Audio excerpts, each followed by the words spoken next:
Hallelujah. സ്തോത്രം സ്തോത്രം സ്തോത്രം സ്തോത്രം. ഹല്ലേലൂയ. ഒരു മീറ്റിംഗ് കഴിഞ്ഞ് നേരെ വന്നിരിക്കുകയാണ്. ഹല്ലേലൂയ. ആമേൻ. ദൈവം ഉച്ചയ്ക്ക് പ്രാർത്ഥിക്കുന്ന സമയത്ത് പരിശുദ്ധാത്മ തന്ന ഒരു വചനത്തിന്റെ ചില ഭാഗങ്ങൾ പറഞ്ഞിട്ട് ആമേൻ. മീറ്റിംഗ് ഇരിക്കുമ്പോൾ പരിശുദ്ധൻ ഇടപെട്ട റെവലേഷൻ കൂടെ പറഞ്ഞ് നമുക്ക് പ്രാർത്ഥിക്കാം. ഹല്ലേലൂയ. ആമേൻ. എനിക്കിന്ന് ഉച്ചയ്ക്ക് പ്രാർത്ഥിക്കാൻ ദൈവാത്മത്തിൽ മത്തായിയുടെ സുവിശേഷം 27-ാം അധ്യായത്തിന്റെ 39 തുടങ്ങി 44 വാക്യങ്ങളൊന്ന് വായിക്കാവോ? മത്തായി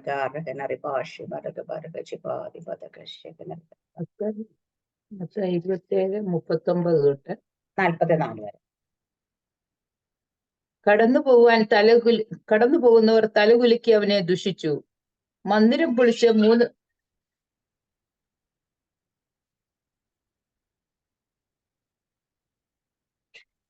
കടന്നു പോകുന്നവർ തലകുലുക്കി അവനെ ദുഷിച്ചു. മന്ദിരം പൊളിച്ച് 3 നാൾ കൊണ്ട് പണിയുന്നവനെ നിന്നെ തന്നെ രക്ഷിക്കാം, ദൈവപുത്രനെങ്കിൽ ക്രൂശിൽ നിന്ന് ഇറങ്ങി വാ എന്ന് പറഞ്ഞു. അങ്ങനെ തന്നെ മഹാപുരോഹിതന്മാരും ശാസ്ത്രിമാരും മൂപ്പന്മാരും പരിഹസിച്ചു. ഇവൻ മറ്റുള്ളവരെ രക്ഷിച്ചു, തന്നെത്താൻ രക്ഷിപ്പാൻ കഴിയുകയില്ല. അവൻ ഇസ്രായേലിന്റെ രാജാവാകുന്നു എങ്കിൽ ഇപ്പോൾ ക്രൂശിൽ നിന്ന് ഇറങ്ങി വരട്ടെ, എന്നാൽ ഞങ്ങൾ അവനിൽ വിശ്വസിക്കും. അവൻ ദൈവത്തിൽ ആശ്രയിക്കുന്നു. അവൻ ഇവന് പ്രസാദമുണ്ടെങ്കിൽ ഇപ്പോൾ വിടുവിക്കട്ടെ. ഞാൻ ദൈവപുത്രനെന്ന് അവൻ പറഞ്ഞുവല്ലോ എന്ന് പറഞ്ഞു. അങ്ങനെ തന്നെ അവനോടുകൂടെ ക്രൂശിൽ കള്ളന്മാരും അവനെ നിന്ദിച്ചു. ഹല്ലേലൂയ. നമുക്ക് എല്ലാവർക്കും അറിയാം കർത്താവ് യേശുക്രിസ്തുവിനെ ക്രൂശിൽ കിടക്കുന്ന സമയത്ത് ഉണ്ടാകുന്ന സംഭവമാണിത്. ഹല്ലേലൂയ. ആമീൻ. കടന്നു പോകുന്നവരൊക്കെ ദുഷിച്ചു പറഞ്ഞു. ഹല്ലേലൂയ. മന്ദിരം പൊളിച്ച് 3 നാൾ കൊണ്ട് പണിയുന്നവരെ ഇറങ്ങി വാന്നൊക്കെ പറഞ്ഞു പലതും പറഞ്ഞ് ദുഷിക്കുന്ന ഒരു ആമീൻ. ഇന്ന് ഉച്ചയ്ക്ക് പ്രാർത്ഥിക്കുന്ന ദൈവാത്മാ ഞാൻ വചനം വായിച്ചുകൊണ്ടിരിക്കുന്ന മെഡിറ്റേറ്റീവ്സ് പരിശുദ്ധം എന്നോട് പെട്ടെന്ന് ഇടപെട്ട ഭാഗമാണ്. ഈ ഒരു അവസ്ഥ. ഹല്ലേലൂയ. ആമീൻ. കർത്താവ് യേശുക്രിസ്തുവിന്റെ വായ തുറന്ന് എന്തെങ്കിലും പറയിക്കാനായിട്ട് കർത്താവ് യേശുക്രിസ്തുവിനെ കൊണ്ട് ഹല്ലേലൂയ അതിന് റെസ്പോണ്ട് ചെയ്യിക്കാൻ വേണ്ടിയിട്ട് ആമീൻ സകല അന്നുണ്ടായിരുന്ന ആ പരിസരത്തുണ്ടായ സകലരെയും ആമീൻ പിശാച് ഉപയോഗിച്ചു. പക്ഷെ കർത്താവ് അവിടെ വായ തുറക്കുന്ന മിണ്ടെന്ന് കാണുന്നില്ല. പക്ഷെ ഇതേ അവസ്ഥയിൽ കൂടെ നമ്മൾ കടന്നു പോകുന്നുണ്ട്. ഹല്ലേലൂയ. നമ്മൾ ക്രൂശിലല്ല കിടക്കുന്നെങ്കിലും അന്ന് സമാനമായ ജീവിത സാഹചര്യങ്ങളിൽ നമ്മൾ കടന്നു പോകുമ്പോൾ നമ്മുടെ ചുറ്റുപാട് നിൽക്കുന്നവര് ചിലപ്പോൾ നമ്മുടെ സഭയ്ക്കുള്ളിലുള്ളവർ തന്നെ, അല്ലെ വിശ്വാസ സമൂഹത്തിലുള്ളവർ തന്നെ, അല്ലെ നമ്മുടെ സ്വന്തക്കാര്, ബന്ധുക്കള്, നമ്മുടെ വീടിനകത്തുള്ളവര്, ഭവനത്തിലുള്ളവര്, ഇവരൊക്കെ ഇതൊക്കെ പറയുമ്പോൾ പക്ഷെ നമ്മളാണെങ്കിൽ ഇവിടെ എങ്ങനെയായിരിക്കും എന്നുള്ളതാണ് പരിശുദ്ധം ഇടപെട്ട്. ഹല്ലേലൂയ. ഞാൻ ഈ ഭാഗത്തോട് ഇങ്ങനെ ദൈവാത്മ ഇടപെട്ടപ്പോൾ ഞാൻ ഒരു കർത്താവേ, യേശു കർത്താൻ ഇത്രയൊക്കെ പറഞ്ഞിട്ട് യേശു കർത്താവ് ഇത്രയൊക്കെ ശക്തിയും ആമേൻ ഹല്ലേലൂയ ഇത്ര അധികാരങ്ങളും ഉണ്ടാകുന്ന കർത്താവോട് മൗനമായി അതിനോട് റെസ്പോണ്ട് ചെയ്യാത്തത്. പക്ഷേല് ഞങ്ങൾ ഇങ്ങനെയുള്ള കാര്യങ്ങൾ വരുമ്പോൾ ഭയങ്കരമായിട്ട് ഞങ്ങൾ തോറ്റു പോകുന്നുണ്ട്. ഹല്ലേലൂയ. കാരണം നമ്മൾ റെസ്പോണ്ട് ചെയ്യുന്നുണ്ട്. കാരണം നമ്മളോട് അങ്ങനെ തന്നെ വന്നിട്ട് ഇത് കേട്ടിട്ട് നമ്മൾ അവിടെ ചിലപ്പോൾ റെസ്പോണ്ട് ചെയ്തില്ല. പക്ഷെ ഇവിടെ വന്നിട്ട് നമ്മൾ അത് മൊത്തം കർത്താവിനോട് തീർക്കുന്നത് അല്ലേ? ഞങ്ങൾ മക്കളല്ലേ? ഇവിടെ പറയുന്ന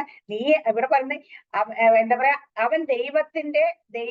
അവൻ ദൈവത്തിൽ ആശ്രയിക്കുന്ന അവന് വേണ്ടി പ്രസാദം ഇപ്പോൾ വിടുവിക്കട്ടെ, ഞാൻ ദൈവപുത്രൻ എന്ന് അവൻ പറഞ്ഞുവല്ലോ എന്ന്. നമ്മൾ പറയും നമ്മൾ ദൈവത്തിന്റെ മക്കളല്ലേ, അപ്പനല്ലേ, അപ്പനാണ് മക്കളുടെ കാര്യം ഉത്തരവാദിത്തം ഇല്ലേ, ഇങ്ങനെയൊക്കെയാണ് വരുന്ന. അല്ലെങ്കിൽ നമ്മൾ പറയുന്നത് കേൾക്കാതെ നമ്മൾ സങ്കടപ്പെടുന്നത് എന്താ കാണാതെ എന്നൊക്കെ വെച്ച് നമ്മൾ അങ്ങോട്ട് പറയല്ലേ കർത്താവിനോട്. ഞാൻ പറഞ്ഞിട്ടുണ്ട്, ഞാൻ പറയാറുണ്ട്, ഇപ്പോഴും പറയാറുണ്ട്. അല്ലല്ലേ? അതാ. അപ്പൊ എന്ന് ദൈവാത്മ എന്നോട് ഈ വചനഭാഗം തന്നിട്ട് എന്നോട് ചോദിച്ച കാര്യമാണ്. സർവ്വ അധികാരിസ്ഥനായ എല്ലാത്തിന്റെ മീതെ അധികാരമുള്ള കർത്താവ് യേശുക്രിസ്തുവാണ് ക്രൂശിൽ കിടക്കുന്നത്. അവിടെ നിൽക്കുന്ന ഇവിടെ പറയുന്ന ഓരോരുത്തരെടുത്ത് പറയുന്നത് അവിടെ വഴിയെ പോകുന്നവര്, കടന്നു പോകുന്നവർ വെച്ചാൽ ആ വഴി കൂടെ പോകുന്നവർ ഓരോരുത്തരും അവിടെ തന്നെ അതിന് മൂപ്പന്മാര്, ശാസ്ത്രിമാര്, എന്നിട്ട് അത് കഴിയുമ്പോ ക്രൂശ് കിടക്കുന്നവര്, ഇങ്ങനെ സകല ആൾക്കാരും ആ കർത്താവിന്റെ വായ തുറന്ന് എന്തെങ്കിലും ഒന്ന് റെസ്പോണ്ട് ചെയ്യാൻ വേണ്ടി പരിശ്രമിപ്പിച്ചുകൊണ്ടേ ഇരിക്കുകയാണ്. പക്ഷെ കർത്താവോടെ ഒരു അക്ഷരം പോലും മിണ്ടുന്നില്ല. പക്ഷെ നമ്മുടെ ജീവിതം ഞാനിപ്പോ ആയിരിക്കുന്ന ഒരവസ്ഥയൊക്കെ അങ്ങനെയൊക്കെ തന്നെ. അല്ല 4 ചുറ്റും നിൽക്കുക, അല്ലെങ്കിൽ കൂടുള്ള ചിലപ്പോൾ നമ്മുടെ വിശ്വാസികളായിട്ട് ഏറ്റവും കൂടുതൽ വിശ്വാസ സമൂഹത്തിനകത്ത് ഈ ഒരു നമുക്ക്. കാരണം അവരുടെ പലരുടെയും വിചാരം അയ്യോ എന്തോ കുഴപ്പമുണ്ട്, അല്ലെങ്കിൽ ഇവള് ദൈവത്തിന്റെ മകളാണെന്നാ പറയുന്നത്. പക്ഷെ എന്തോ മകളൊന്നും ആയിരിക്കും, അല്ലെങ്കിൽ വേറെ ഇതൊക്കെ കൊണ്ടായിരിക്കും ഈ അവസ്ഥയെ കൂടെ പോകുന്നത്. അല്ലെങ്കിൽ കിടക്കും തന്നെത്താൻ രക്ഷിക്കും പലരെയും. ഞാൻ ഇന്നലെ ആരോട് സംശയം പറഞ്ഞ വേറുള്ളവർക്കിനെ പ്രാർത്ഥിച്ച ഓരോ കാര്യങ്ങൾ ദൈവം കൃത്യമായി ഇടപെടും, അല്ലെ അവർക്ക് ഡെലിവറൻസ് നടക്കും, ഇതൊക്കെ ചെയ്യും. പക്ഷെ എന്റെ കാര്യം ചോദിച്ചാൽ ദൈവം മൗനം. അതാണ് എന്റെ ഏറ്റവും വലിയ വിഷയം. ഹാലയില്. കാരണം കർത്താവ് നമ്മളോടൊന്നും സംസാരിക്കുന്നില്ല. നമ്മൾ പ്രാർത്ഥിച്ചാലും മറുപടി ഇല്ല, മൗനവുമാണ്. ഹാലയിലൂയ. അപ്പൊ ഇതെന്തുകൊണ്ട് സംഭവിക്കുന്നു? പക്ഷെ ഇവിടെ ആൾക്കാര് അവരെ വിടുവിച്ചുവല്ലോ, മറ്റുള്ളവരെ വിടുവിക്കാൻ പറ്റുന്നുണ്ട്. പക്ഷെ എന്താ സ്വന്തം കാര്യത്തിൽ വിടുതൽ പറ്റും? എന്താ സ്വന്തമായിട്ട് കുരിശിൽ നിറങ്ങരുത് അവര് ചോദിച്ചത് അല്ലെ? ഞാനും ഇതുകൊണ്ട് ചോദിക്കുന്ന കാര്യം ഇതൊക്കെ തന്നെയാണ് കർത്താവിനോട്. കർത്താവെ, കാരണം ഞാൻ പ്രാർത്ഥിച്ചു കഴിഞ്ഞാൽ അല്ലെ മറ്റുള്ളവരുടെ വിഷയങ്ങളൊക്കെ നമ്മൾ ഒരു അറിയാത്ത ആൾക്കാരുടെ കാര്യം പ്രാർത്ഥിച്ചാൽ പോലും ദൈവം ഇടപെടും കൃത്യമായിട്ട്. എന്നിട്ട് എന്തുകൊണ്ട് എന്റെ കാര്യത്തിൽ സംസാരിക്കാത്തതെന്ന് ചോദിക്കും. അപ്പം ഇത് തന്നെയല്ലേ അന്ന് ചോദിച്ചത്. ഇന്ന് ദൈവാത്മ എന്നോട് ചോദിച്ച കാര്യം ഇത് തന്നെയല്ലേ അന്ന് ചോദിച്ചത്. നീ അവരെ വിടുവിച്ച് ഇവരെ വിടുവിച്ചല്ല, പക്ഷെ നീ എന്താ സ്വന്തമായിട്ട് ഇവിടെ കുരിശി കിടക്കുന്ന, നമുക്ക് എന്താ ഒരു പനി വന്നിട്ടോ ചുമ വന്നിട്ടോ പ്രാർത്ഥിച്ചിട്ട് മാറാതിരിക്കുന്നത്. ഇതൊക്കെയാണ് സംഭവം. നമ്മൾ പ്രാർത്ഥിച്ച മറ്റുള്ള വലിയ വലിയ രോഗങ്ങൾ വരെ സൗഖ്യമാകും, നമുക്ക് എന്താ ഇത് മാറാത്ത? നമ്മളോട് തന്നെയല്ല, നമ്മുടെ ചുറ്റുപാടും നിൽക്കുന്ന ആൾക്കാരും ചോദിക്കുന്നുണ്ട് ഇത്. ഹാലയില്ലേ നമ്മൾ. അപ്പൊ ഇതൊക്കെ ചോദിക്കുമ്പോൾ നമ്മൾ ഈ ദേഷ്യം മൊത്തം അല്ലെ സങ്കടം മൊത്തം തീർക്കുന്ന കർത്താവിന് മുമ്പിലാണ്. അവിടെയൊക്കെ മിണ്ടാതെ പോരും. പക്ഷെ നമ്മള് കർത്താവിന്റെ അടുത്ത് വന്ന് ഭയങ്കരമായിട്ട് പരിഭവിക്കും. ഹാലെ ഞാൻ പറഞ്ഞ കഴിഞ്ഞ ദിവസം ഞാൻ ഭയങ്കരമായിട്ട് വഴക്കുണ്ടാക്കി. കാരണം വെച്ച് കഴിഞ്ഞാല് ഹാലെ ഇതാണ് സ്ഥിതി. ഇന്ന് ഞാൻ മീറ്റിംഗിൽ കടന്നപ്പോ പാസ്റ്റർ ആദ്യമേ തുടങ്ങിയപ്പോ തന്നെ പറഞ്ഞത് ഹല്ലേലൂയ കർത്താവ് യേശു ക്രിസ്തു അപ്പോസ്തലപ്രവൃത്തി 1-ാം അധ്യായത്തിൽ 4 കാര്യങ്ങൾ നടക്കുന്നുണ്ട്. ഹല്ലേലൂയ. അതില് ഒന്നാമത്തെ കാര്യം കർത്താവ് യേശു ക്രിസ്തു മരിച്ചു ഉയർത്തെഴുന്നേറ്റതിനു ശേഷം സ്വർഗാരോഹണം ചെന്നപ്പോ ഇവരോട് ദൈവരാജ്യത്തെ കുറിച്ച് പറയാണ്. എന്നിട്ട് ഇവരോട് പറയും നിങ്ങൾ കാത്തിരിക്കണം, എന്നിട്ട് ശക്തി പ്രാപിക്കണം. ഹല്ലേലൂയ. ശക്തി നിങ്ങളുടെ മേൽ വന്നാൽ മാത്രമേ സാക്ഷികളാകാൻ കഴിയുള്ളൂ. ഹല്ലേലൂയ. എന്നിട്ട് നിങ്ങൾ ഓരോരുത്തരുടെ സാക്ഷികളാകുന്ന പറ്റുന്ന സ്ഥലമൊക്കെ പറയുന്നെങ്കിലും പക്ഷെ ഇവര് ഭയങ്കരമായിട്ട് ഭയത്തിലാണ്. ഇവര് ഹല്ലേലൂയ. അവർക്ക് ആകെപ്പാട് ഹല്ലേലൂയ വിഷമമാണ്. എന്താന്ന് വെച്ചാൽ 3.5 വർഷക്കാലം കർത്താവിന്റെ കൂടെ നടന്നിട്ട് ഒരിക്കൽ പോലും അവർക്ക് സാക്ഷികളാകാൻ കഴിഞ്ഞിട്ടില്ല. അവർ അത്ഭുതം കണ്ട് അടയാളം കണ്ട് വീരപ്രവൃത്തികൾ കണ്ട് അത് കൊട്ട ചുമന്നുകൊണ്ട് അവർ പോയ ആൾക്കാരന്, പക്ഷെ അവർക്ക് ഒരിടത്ത് പോലും സാക്ഷികളാകാൻ കഴിഞ്ഞിട്ടില്ല. ഹല്ലേലൂയ. കാരണം എന്താന്ന് വെച്ചാൽ അവർ സാക്ഷികൾ ആയിരുന്നുവെങ്കിൽ പത്രോസ് ഒരിക്കലും ദൈവത്തെ കർത്താവിനെ തള്ളി പറയത്തില്ലായിരുന്നു. ഹല്ലേലൂയ. യോഹന്നാൻ ഒരിക്കലും പത്രോസ് പറയുമ്പോ പടകിലേക്ക് നമുക്ക് മീൻ പിടിക്കാൻ പതിൽ ഒരിക്കലും യോഹന്നാൻ മാറോട് ചേർന്ന് കിടന്നു പറഞ്ഞ് യോഹന്നാൻ പോകത്തില്ലായിരുന്നു. അല്ല തോമാസിനെ കുറിച്ച് പറയുമ്പോ ഹല്ലേലൂയ ലാസറിനെ ഉയർപ്പിക്കാൻ പോകാന്ന് പറയുമ്പോ കർത്താവ് പറയാൻ അവനെ ഉയർപ്പിക്കാൻ പോകുന്ന അല്ലെ ജീവിപ്പിക്കാൻ പോകുന്നു പറയുമ്പോ ഹല്ലേലൂയ തോമസ് പറയുന്നത് അവനോട് മരിക്കാൻ നമുക്ക് പോകാന്ന് പറയുന്നത്. ഹല്ലേലൂയ. ഇതെന്താ വെച്ചാ അവരാരും ഒരിടത്ത് പോലും സാക്ഷിയാകേണ്ടത് ഒരു സാക്ഷി ആയിട്ടില്ല. ഹല്ലേലൂയ. എന്ന് വെച്ചാ ഇപ്പൊ അവരായിരിക്കുന്നതെന്ന് വെച്ചാൽ ഇത്രയും നാൾ 3.5 വർഷം കർത്താവ് കൂടെ ഉണ്ടാകുന്ന ഇപ്പൊ ആ കർത്താവ് കയറി മുകളോട്ട് പോകാന്ന് പറയുകയും ചെയ്യുന്നു, നമ്മളോട് ഇവിടെ ഇരിക്കാനും പറയുന്നുണ്ട്. ഹല്ലേലൂയ. ഇനി നമ്മൾ എങ്ങനെയെന്നുള്ള രീതിയിൽ നിൽക്കുകയാണ്. ഹല്ലേലൂയ. ഇതുപോലെ നമ്മളും നമ്മുടെ ജീവിത സാഹചര്യങ്ങൾ നിൽക്കുന്ന സമയത്ത് നമുക്ക് അപ്പൊ അവിടെ അത് കഴിഞ്ഞ അപ്പോസ്തലപ്രവൃത്തി നമ്മൾ കാണും. പിന്നീട് അവര് കൂടി ഇരുന്ന് പ്രാർത്ഥിക്കുന്നു. അതിനിടയിൽ പത്രോസ് എഴുന്നേറ്റ് നിൽക്കുന്നു. ഹല്ലേലൂയ. 11 പേരിൽ ഒരുത്തനെ കൂടെ നമ്മൾ എടുക്കണമെന്ന് പറയും. 12 സംഖ്യ പൂർത്തിയായ ശേഷം പരിശുദ്ധൻ അവരുടെ മേൽ വരുന്നു. ഹല്ലേലൂയ. അതിനുശേഷം പത്രോസ് വീണ്ടും എഴുന്നേറ്റ് നിൽക്കുന്നു. ഇങ്ങനെ ഈ 3-4 ഘട്ടങ്ങൾ നമ്മൾ പറയുമ്പോൾ ഹല്ലേലൂയ കാണാറ്. പക്ഷേ എങ്കിലും ഞങ്ങൾ ചെന്ന് നിൽക്കുന്ന സമയത്ത് ദേവദാസൻ ഇങ്ങനെ ചോദിച്ചു, ഹല്ലേലൂയ നമ്മളുടെ പ്രാർത്ഥന മനുഷ്യൻ ക്ഷീണിച്ചു പോകുന്ന അനുഭവങ്ങൾ നമ്മുടെ സാഹചര്യങ്ങൾ കാണുന്നത് നിങ്ങളുടെ ജീവിതത്തിൽ ക്ഷീണിച്ചു പോകുന്ന അനുഭവങ്ങളുണ്ട്. അപ്പൊ നമുക്ക് മര്യാദയ്ക്ക് പ്രാർത്ഥിക്കാൻ പറ്റുന്നില്ലായിരിക്കും, അല്ലെങ്കിൽ നമുക്ക് ആകെപ്പാട് നിരാശ വരുന്നു, അല്ലെങ്കിൽ സങ്കടം വരുന്നു, വിഷമം വരുന്നു, ഈ ഒരു അവസ്ഥയൊക്കെ കടന്നു പോകുന്നുണ്ടോ ആരെങ്കിലും എന്ന് വെച്ചപ്പോ ഞാൻ പറ്റത് കഴിഞ്ഞത്. അപ്പൊ അവിടെ പറയാം നിങ്ങൾ ആര് പോയില്ല ഞാൻ പോയിട്ടുണ്ട്. കാരണം വെച്ചാൽ നമ്മൾ ഒരു അഭിഷിക്ത അതിൽ കൂടെ കടന്നു പോകും. കാരണം പല സാഹചര്യങ്ങളിൽ അങ്ങനെ കടന്നു പോയൊരു വ്യക്തിയാണ് ഏലിയാവ്. ഹല്ലേലൂയ. ഏലിയാവ് അങ്ങനെ കടന്നുപോയി. ഏലിയാവ് കടന്നുപോയതിന്റെ കാര്യം എന്താണ്? ഏലിയാവ് ചിന്തിച്ചിരുന്നത് ഹല്ലേലൂയ പ്രാർത്ഥിച്ച് തീ ഇറങ്ങി കഴിയുമ്പോൾ ഹല്ലേലൂയ ആ തീ വെളിപ്പെട്ട് കഴിയുമ്പോൾ ഹല്ലേലൂയ എന്താ സംഭവിക്കുന്നത്? ഇസബേലിന്റെ ശക്തി അവിടെ തീരുമെന്ന് ഹല്ലേലൂയ ഏലിയാവ് വിചാരിച്ചു. ഞാൻ എപ്പോഴും പറയും ഏലിയാവ് നിരാശന എന്തുകൊണ്ട് ആഹാബ് വിശ്വാസത്തിലേക്ക് വരും, നല്ല കർത്താവിലേക്ക് ദൈവത്തിലേക്ക് തിരുവെന്നാണ് ദൈവം ഏറ്റവും കൂടുതൽ വിചാരിച്ചത്. പക്ഷെ അതിന് വിപരീതമായിട്ടാണ് സംഭവിച്ചത്. പക്ഷെ ഇവിടെ ഇസബേലെ ശക്തി അത്ര നാളും മിണ്ടാതിരുന്ന ഇസബേല് ഹല്ലേലൂയ അന്ന് ഇസബേലിനെ ആലോചിക്കും ഒരു പ്രവാചകൻ പോലും ഇല്ലാതെ സകലത്തെയും വെട്ടി ഹല്ലേലൂയ സകലത്തെയും കൊന്നു കളഞ്ഞ് അപ്പൊ ഏലിയാവിന്റെ വിചാരം വെച്ചാൽ ഇസബേലെ ശക്തി ഇതോടുകൂടി തീർന്നു വിചാരിച്ചപ്പോ ഇസബേലെ ശക്തി അഭിഷേക്തം വിചാരിച്ചത് കഴിഞ്ഞു എന്ന് വിചാരിച്ച സമയത്ത് ഇസബേലെ ശക്തി സംസാരിച്ചു തുടങ്ങി. അതുവരെ അവൾ സംസാരിച്ചിട്ട് ഒരിടത്ത് എഴുതിയിട്ടില്ല. ഹല്ലേലൂയ. അവിടെയാണ് പറയുന്നത് നാളെ ഈ സമയമാകുമ്പോൾ നീ ഇതുപോലെ ആക്കും എന്ന് പറഞ്ഞപ്പോഴത്തേന് ഏലിയാവിലെ പ്രാർത്ഥന മനുഷ്യൻ ക്ഷീണിച്ചു പോയി. ഹല്ലേലൂയ. അതുകൊണ്ടാ പോയി ചൂരച്ചയുടെ കീഴിൽ കയറി ഇരുന്നിട്ട് പറഞ്ഞു ഹല്ലേലൂയ കർത്താവ് മതി ഞാൻ ഒരു മാത്രമേ ഉള്ളൂ, നീ എന്നെ കൂടെ അങ്ങോട്ട് കൊണ്ടുപോയിക്കോ എന്ന് പറഞ്ഞതിന്റെ കാര്യം അല്ലേ. അപ്പൊ അവിടെ ക്ഷീണിച്ചു പോകുന്നൊരു പ്രാർത്ഥന പ്രാർത്ഥിച്ച് ആകാശത്ത് തീയിറക്കിയ പ്രാർത്ഥനാ മനുഷ്യനാണ് ക്ഷീണിച്ചു പോയത് നമ്മൾ കാണുന്നത്. പക്ഷെ അവിടെ ദൈവം ഹല്ലേലൂയ എലിയാവിനെ വിട്ടില്ല. എലിയാവിന്റെ അടുത്തേക്ക് എന്താ ദൂതനെ വിട്ട് എന്താ കനലിൽ ചുട്ട തീയിൽ ചുട്ട അപ്പവും വെള്ളവും കൊടുത്തു.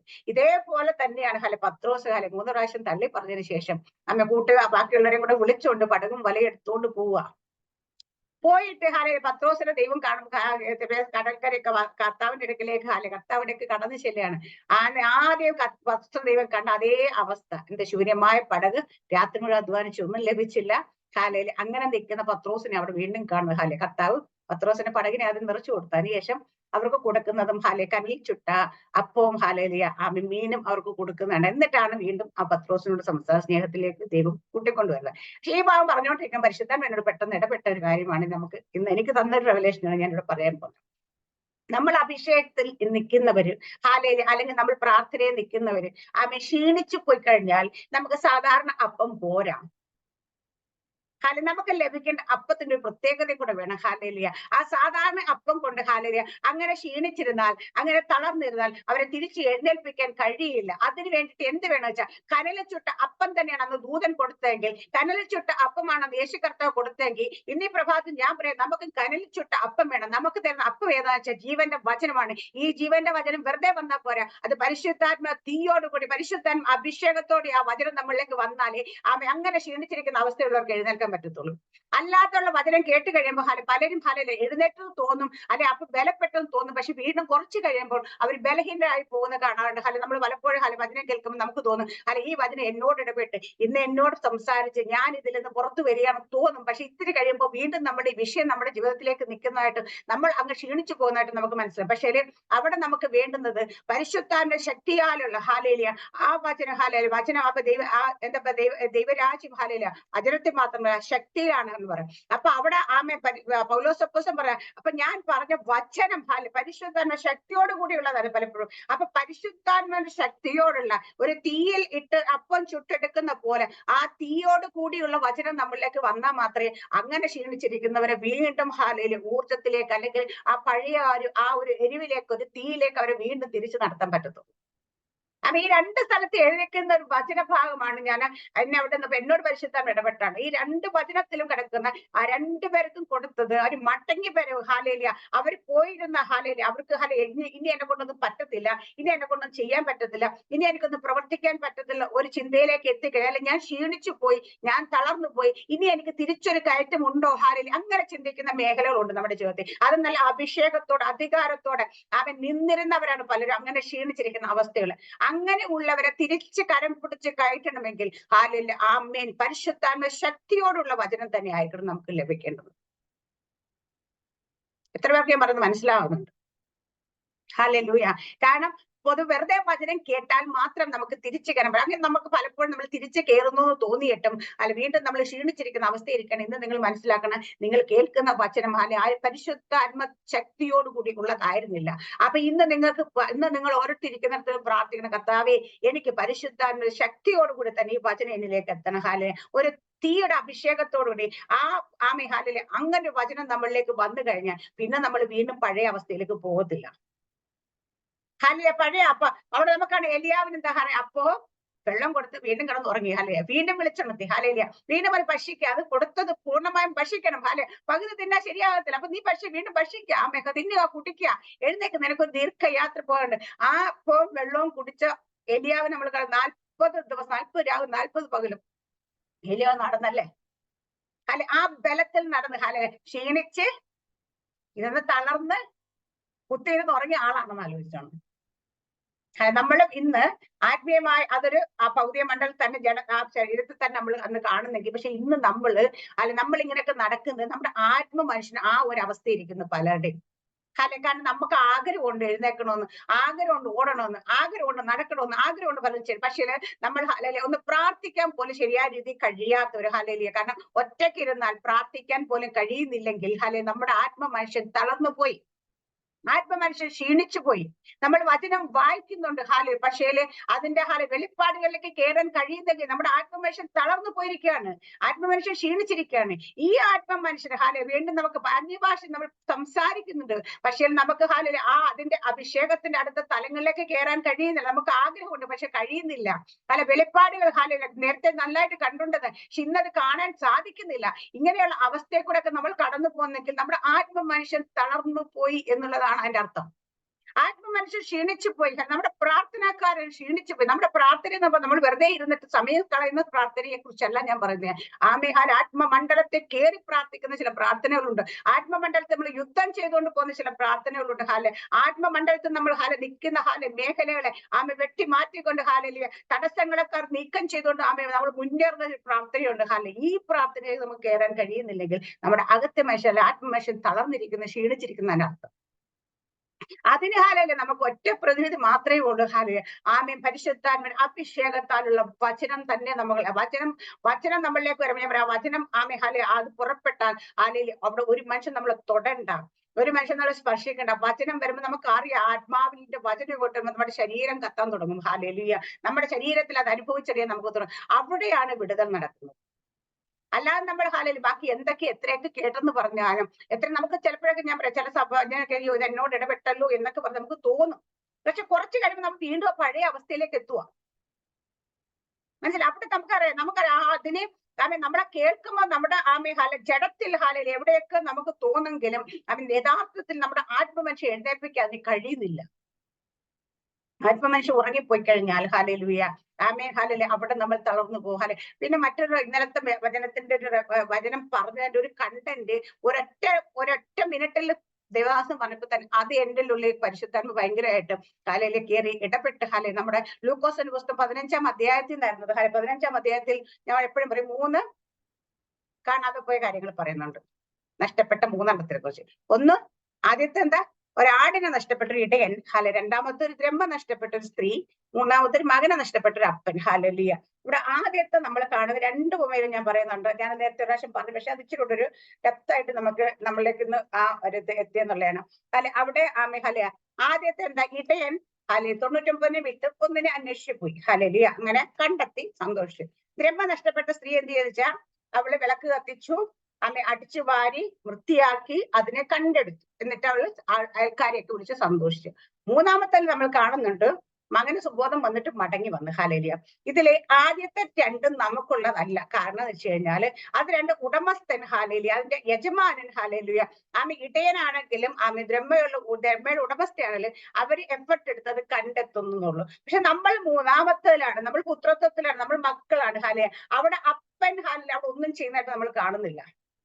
നമ്മുടെ ദൈവം ഇതുപോലെ നമ്മൾ പലപ്പോഴും കർത്താവെ നീ ഇറങ്ങി എന്നിട്ട് പലതും ചെയ്താന്ന് പറയുന്നത്. ഇവിടെ പക്ഷെ നമ്മൾ കാണുന്നുണ്ട്, മകനെ നഷ്ടപ്പെട്ട അപ്പൻ അവിടെ മകൻ വരുന്നത് നോക്കി അവിടെ ഇരിക്കുന്നതേ ഉള്ളൂ. അത് ഇറങ്ങി പോകുന്നില്ല, അന്വേഷിക്കുന്നില്ല, വിളിക്കുന്നില്ല, പുറകെ ചെന്ന് പറയുന്നില്ല, ഒന്നും ചെയ്യുന്നില്ല.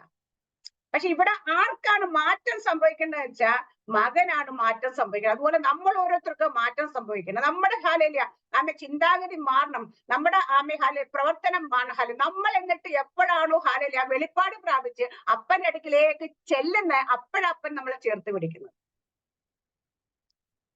അല്ലേ? അങ്ങനെ തന്നെയല്ലേ?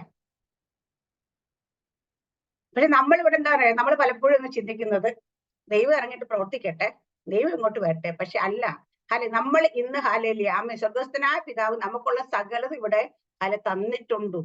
ഞാൻ എപ്പോഴും പറയുന്നതാണ്, ഇനി നമുക്ക് തരാനായിട്ടൊന്നുമില്ല. പക്ഷെ ഇത് വെളിപ്പാട് പ്രാപിച്ച് സുബോധം പ്രാപിച്ച് ഹല്ലേലൂയ അതിനെ സ്വന്തമാക്കാനായിട്ട് അതിലേക്ക് സ്റ്റെപ്പ് വയ്ക്കുക, കടന്ന് ദൈവത്തിന്റെ അടുക്കിലേക്ക് കയറി ചെല്ലാനാ പറഞ്ഞേക്കുന്നത്. നിങ്ങൾക്ക് എപ്പോ വേണമെങ്കിലും അതിധൈര്യത്തോടെ ഇങ്ങ് കയറി കൃപാസനത്തിലേക്ക് അടുത്തുവരാനാണ് പറഞ്ഞേക്കുന്നത് കർത്താവ് ഇങ്ങോട്ട്. പക്ഷെ നേരത്തെ സമാഗമന കൂടാരം എന്ന് വെച്ചാൽ അങ്ങനെയായിരുന്നില്ല. ഹല്ലേലൂയ. സമാഗമന കൂടാരത്തിൽ ദൈവം എത്രത്തോളം നമ്മളെത്രത്തോളം ചെല്ലുന്ന മുമ്പോട്ട് അത്രത്തോളം ദൈവം വരും. സമമായിട്ട് ആഗമനം ചെയ്യുന്ന എന്നിട്ട് രണ്ടുപേരുടെ സംഗമിക്കുന്ന കണ്ടുമുട്ടുന്ന സ്ഥലമാണ് സമാഗമന കൂടാരം. ദൈവം അന്ന് ഇറങ്ങി വരണമായിരുന്നു സ്വർഗത്തിൽ നിന്ന് ഇങ്ങോട്ട് സമാഗമന കൂടാരത്തിലേക്ക്. ആ ഗ്ലോറി ഇറങ്ങണമായിരുന്നു. ഹല്ലേലൂയ. പക്ഷെ ഇന്ന് അവിടെയല്ല. ദൈവം നമ്മുടെ ഉള്ളിൽ ഇരിക്കുമ്പോൾ ഇത് മനസ്സിലാക്കിയിട്ട് ഹല്ലേലൂയ ഇതിൽ ഓരോത്തിലേക്കും കാര്യങ്ങൾ ചെയ്തെടുക്കേണ്ടതെന്ന് നമ്മുടെ ജീവിതമാണ് മാറ്റേണ്ടത്. നമ്മുടെ ജീവിതത്തിലാണ് രൂപാന്തരം വേണ്ടത്. നമ്മുടെ ജീവിതത്തിലാണ് ഹല്ലേലൂയ നമ്മുടെ പ്രവർത്തന മേഖലമാണ്, നമ്മുടെ വിശ്വാസമാണ്, നമ്മുടെ പ്രവൃത്തിമാണ്. ഇതെല്ലാ സ്ഥലത്തും സംഭവിക്കേണ്ട മൊത്തം നമ്മളിലാണ് മാറ്റം സംഭവിക്കേണ്ടത്.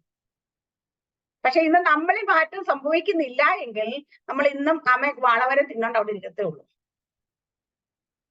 നമ്മൾ എപ്പോ മാറ്റം സംഭവിക്കും, നമുക്ക് എപ്പോ സുബോധം വരുന്നു, നമ്മൾ ആരാണെന്നുള്ള സുബോധം, ഹല്ലേലൂയ, നമ്മൾ ദൈവത്തിന്റെ മക്കളാണെന്ന് തിരിച്ചറിയണം, ഹല്ലേലൂയ. നമ്മളെ വിളിച്ച ദൈവം വിശ്വസ്തനാണ്, ഹല്ലേലൂയ, അന്ത്യം വരെ കാക്കാൻ കഴിയുന്നവനാണ്, ഹല്ലേലൂയ, നമ്മുടെ ദൈവം, ഹല്ലേലൂയ. ഹല്ലേലൂയ, നമ്മളെ വിളിച്ചവനെ കുറിച്ചുള്ള പരിജ്ഞാനം നമ്മളിലേക്ക് വരണം.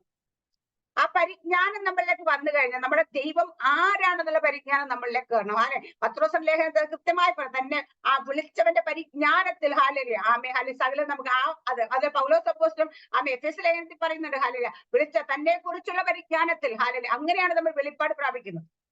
അപ്പൊ ദൈവത്തെ കുറിച്ചുള്ള പരിജ്ഞാനം നമ്മളിലേക്ക് വരണം. അപ്പൊ ദൈവത്തെ കുറിച്ചുള്ള പരിജ്ഞാനം നമ്മളിലേക്ക് വന്നു കഴിഞ്ഞാൽ നമ്മുടെ ജീവിതം മാറും, നമ്മുടെ ചിന്താഗതി മാറും, നമ്മുടെ വിശ്വാസം മാറും. ഹല്ലേലൂയ, നമ്മൾ എന്താണെന്ന്, നമ്മൾ ആരാണെന്ന് തിരിച്ചറിയും. അപ്പൊ ഇവിടെയൊക്കെ മാറ്റം വരുന്നത് ദൈവത്തിനല്ല, നമുക്കാണ്. പ്രവർത്തന മേഖലയിൽ പ്രവർത്തിക്കേണ്ട ദൈവമല്ല, നമ്മളാണ്. കാരണം ഗലാത്യ ലേഖനത്തിൽ പറഞ്ഞിരിക്കുന്ന അബ്രഹാമിന്റെ അനുഗ്രഹം ക്രിസ്തുവേശു ജാതികൾ നമുക്ക് യേശു ക്രിസ്തുവിനെ നമുക്ക് തന്നു, ആത്മാവിനെ വാഗ്ദത്ത വിഷയം നമ്മൾ പ്രാപിച്ചു കഴിഞ്ഞു, നമുക്ക് തന്നു കഴിഞ്ഞു. പക്ഷെ ഇത് നമ്മൾ എത്രത്തോളം ഓരോ ദിവസം കഴിയുന്നതോറും നമുക്ക് ഈ വെളിപ്പാട് നമ്മൾ സ്വന്തമാക്കുന്നു എന്നുള്ള നമ്മുടെ മാത്രമാണ് കഴിവ്. നമ്മൾ പരിശുദ്ധാത്മാവുമായിട്ട് പരിശുദ്ധാത്മാവുമായിട്ട് ഹല്ലേലൂയ ചേർന്നിട്ട് ഇത് ചെയ്യണം. അപ്പൊ പരിശുദ്ധാത്മാവിനാലാണ് ഹല്ലേലൂയ നമ്മൾ ഹല്ലേലൂയ മുൻപോട്ട് പോകേണ്ടത്. അപ്പോസ്തല പ്രവൃത്തി എടുത്തു കഴിഞ്ഞാൽ അപ്പോസ്തല പ്രവൃത്തിയിൽ കൃത്യമായിട്ട് പരിശുദ്ധാത്മാവിന്റെ പ്രവൃത്തി ഞാൻ എപ്പോഴും ആക്ട്സ് ഓഫ് അപ്പോസ്തലൻ എഴുതിയേക്കുന്നെങ്കിൽ ആക്ട്സ് ഓഫ് ഹോളി സ്പിരിറ്റ് ആണ്.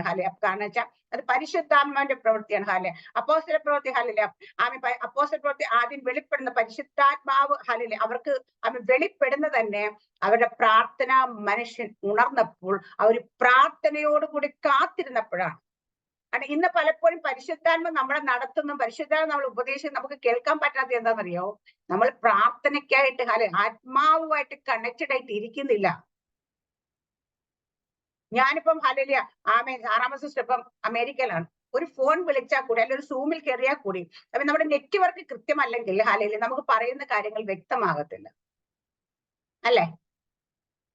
നമ്മൾ സംസാരിക്കുന്നു, പരസ്പരം സംസാരിക്കും, പക്ഷെ നെറ്റ്വർക്ക് അത് ക്ലിയർ അല്ലെങ്കിൽ ഞാൻ പറയുന്ന എന്തൊക്കെ വിട്ട് അവിടെ ഇവിടെ കേട്ട സിസ്റ്റർ പറയുന്ന അതുപോലെ എനിക്ക് കേൾക്കത്തുള്ളൂ. അപ്പൊ ഈ നെറ്റ്വർക്ക് കണക്ഷൻ അല്ലെങ്കിൽ നമ്മൾ സംസാരിച്ചു എന്ന് പറഞ്ഞിട്ട് കാര്യമില്ല.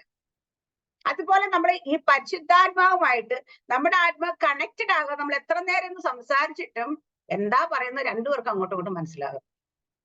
കറക്റ്റ് അല്ലേ? അല്ലേ? നമ്മൾ കുറെ സമയം ഇരുന്ന് സാറമിസ്റ്റർ എന്നിട്ട് അയ്യോ ഞാൻ മിനിസിസ്റ്ററോട് രാവിലെ ഉണ്ടെങ്കിൽ ഞാൻ വൈകിട്ട് വരെ നിങ്ങൾ സംസാരിച്ചോണ്ടിരിക്കും. എന്താണ് സിസ്റ്റർ? അത് നെറ്റ്വർക്ക് ക്ലിയർ അല്ല, മര്യാദക്ക് പറഞ്ഞൊന്നും കേട്ടില്ല. വല്ല പ്രയോജനം ഉണ്ടോ? ഇല്ല. ഇത് തന്നെയാണ് നമ്മൾ നമ്മൾ പ്രാർത്ഥിക്കുന്ന. ഞാൻ ഇത്ര ഒരു ദിവസം 3 മണിക്കൂർ 4 മണിക്കൂർ 5 മണിക്കൂർ പ്രാർത്ഥിക്കുന്ന സിസ്റ്റർ എന്ന് പറയും. പക്ഷെ ഈ പ്രാർത്ഥിക്കുമ്പം നമ്മുടെ നെറ്റ്വർക്ക് കണക്ട് അല്ലെങ്കിൽ പരിശുദ്ധാത്മ ഇങ്ങോട്ട് പറയുന്ന ഒന്നും എനിക്ക് കേൾക്കത്തില്ല, ഞാൻ അങ്ങോട്ട് പറയുന്നതും പരിശുദ്ധാത്മ വ്യക്തമാകത്തില്ല. വല്ല പ്രയോജനം ഉണ്ടോ? ഇല്ല. കാരണം എവിടെ അപ്പോസ്തല പ്രവൃത്തി പരിശുദ്ധാത്മ പ്രവൃത്തി കൃത്യമായി നടന്നെങ്കിൽ, കാരണം അവര് പ്രാർത്ഥിക്കാനായിട്ട് ഇരുന്നപ്പോൾ അവരോട് ഓരോ സമയം പരിശുദ്ധാത്മ സംസാരിച്ചപ്പോൾ അതെല്ലാം അവർ കൃത്യമായും വ്യക്തമായും കേട്ടു എന്ന് മാത്രമല്ല, ആ കേട്ട് അതുപോലെ അവർ അനുസരിക്കുകയും കൂടെ ചെയ്തു. അവിടെയാണ് ഒരു പ്രവൃത്തിയിലേക്ക് അത് എത്തുന്നത്. ആത്മാവ് നമ്മൾ പറയുന്നത് ഇപ്പൊ കേട്ടോന്നിരുന്നട്ടെ, നമ്മള് ശരി പറഞ്ഞത് കേട്ടിട്ട് ഞാനത് ചെയ്യുന്നില്ലെങ്കിൽ അതുകൊണ്ടും കാര്യമില്ല. ഞാനത് ചെയ്യാതാ മാത്രമേ അപ്പോഴാണ് ആത്മാവിലേക്ക് പ്രവർത്തിച്ചെന്നല്ല അവിടെ എഴുതിയേക്കുന്നത്. ആത്മാവിന്റെ ശബ്ദം കേട്ട് നമ്മൾ പുറപ്പെട്ടപ്പോൾ ആത്മാവ് നമ്മളിലൂടെ പ്രവർത്തിച്ചു. നമ്മൾ ഇരിക്കുന്നിടത്ത് ഇരുന്ന് കഴിഞ്ഞാൽ എങ്ങനെയാ പ്രവർത്തിക്കുന്നത്? ഹല്ലേലൂയ. സനമോസിന് ഉറക്കം വരുന്നോ പരിശുദ്ധാത്മാവിനെ കുറിച്ച് കേട്ടപ്പോഴത്തേന്? ഹല്ലേലൂയ. അപ്പൊ പരിശുദ്ധാത്മാവിനെ കുറിച്ച് ഈ കേൾക്കുന്ന വചനം നമ്മുടെ ഉള്ളിലേക്ക് ഇത് കേറണം. ഇതിനെ കുറിച്ച് നമ്മൾ കുറച്ചുകൂടെ വെളിപ്പാടിലേക്ക് പ്രാപിക്കണം. അവിടെയാണ് എന്താണ് നമ്മളെ കൊണ്ട് ദൈവം ചെയ്യിക്കാൻ ഉദ്ദേശിക്കുന്നത് അത് ചെയ്യാൻ പറ്റത്തുള്ളൂ. അപ്പോസ്തല പ്രവൃത്തിയിൽ പത്രോസും കൂട്ടരും എന്നിട്ട് യേശു കർത്താവ് പറഞ്ഞു, നിങ്ങൾ ശക്തി ധരിച്ചിട്ട് നമ്മൾ ശക്തി ധരിക്കാതെ നമുക്ക് ഒരിക്കലും ദൈവത്തിന്റെ സാക്ഷിയാകാൻ കഴിയത്തില്ല. സാക്ഷിയാന്ന് വെച്ചാൽ നമുക്ക് പനി മാറി ചുമ മാറി എന്ന് പറയുന്ന സാക്ഷിയെ കുറിച്ചല്ല ഞാൻ പറഞ്ഞത്. നമ്മൾ ദൈവത്തിന്റെ സാക്ഷികളാ വെച്ചാൽ ദൈവത്തിന് പകരക്കാരായിട്ട് ഹല്ലേലൂയ ആ ദൈവം അയക്കുന്നിടത്തേക്ക് ദൈവം ചെയ്യാൻ ഉദ്ദേശിക്കുന്ന കാര്യങ്ങൾ ചെയ്യാനായിട്ട് നമ്മൾ പോയി ചെയ്യാൻ കഴിയുന്നതിനെ കുറിച്ചാണ്. അല്ലെങ്കിൽ ദൈവത്തെ കുറിച്ച് ഒരു കാര്യം സ്റ്റേറ്റ്മെന്റ് അവിടെ പറയണം. അല്ല ഇതാണ് യേശു, അല്ല എന്റെ ജീവിതത്തിൽ യേശു ഇങ്ങനെയായിരുന്നു, ഇത് നിങ്ങളുടെ ജീവിതത്തിൽ സംഭവിക്കാൻ പോവുകയാണെന്ന് പറയണമെങ്കിൽ, ധൈര്യത്തോടൊന്ന് പറയണമെങ്കിൽ നമ്മൾ പറയുന്ന ഞാൻ പ്രാർത്ഥിച്ച് എനിക്ക് പനിയായിരുന്നു മാറി, ഹാലേലൂയ അത് നിങ്ങൾക്ക് മാറും. അല്ലെങ്കിൽ ഒരു സാക്ഷ്യം മറ്റൊരു സാക്ഷ്യത്തെ ഉളവാക്കും. ഹാലേലൂയ പനിയും ചുമയും മാറിയെന്ന് വിചാരിച്ചിട്ട് പിശാചിന്റെ കോട്ടകൾക്കൊന്നും ഒരു തകർച്ച സംഭവിക്കത്തില്ല.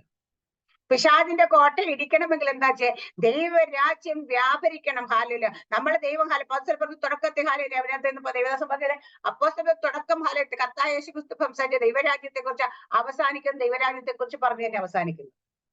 28-ാമത്തെ അധ്യായം അവസാനിക്കുമ്പോൾ ദൈവരാജ്യം അവരുടെ ഇങ്ങനെ വ്യാപരിക്കുന്നതിനെ കുറിച്ച് പറഞ്ഞ അവസാനം അതിനിടയിൽ നടക്കുന്ന മൊത്തം ഹാലേലൂയ അതിനിടയിൽ നടന്ന എല്ലാം ദൈവരാജ്യമാണ്. അതെങ്ങനെ സംഭവിച്ചെന്ന പ്രാർത്ഥനക്കാരനുണ്ടായിരുന്നു, പരിശുദ്ധാത്മ ദൂതന്മാരുണ്ടായിരുന്നു.